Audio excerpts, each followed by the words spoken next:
Good day, my name is John Marganson. In this video, I will demonstrate how to create a two-line graph in a one chart using the file data for chart and graph odds. I will be using one method only, which is selecting the data first and then inserting a line chart. First, I open the spreadsheet files called data for chart and graph odds using LibreOffice Calc. Next is click column A to C. Click and drag, and after that go to the right side. Click the chart icon. Sa one is chart type. Click the line and then click point and lines. Click the next. And the second one is data range. Data range guys is wala naman tayo ditong babaguhin.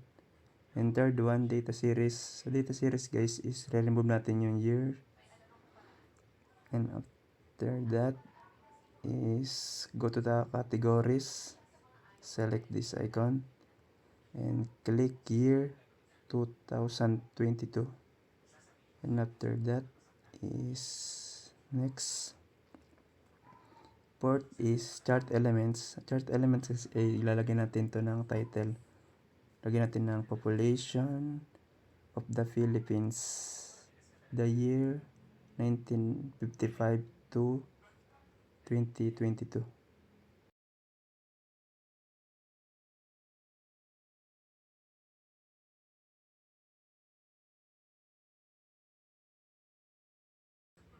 Click this finish.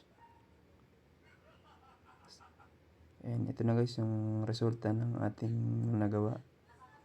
Pwede natin siyang bago-baguhin at pwede natin siyang ilipat. Pwede natin baguhin, pwede natin i-resize. Pwede natin ilipat yung mga title ng Population of the Philippines kung saan natin siya gustong ilagay.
And that's all.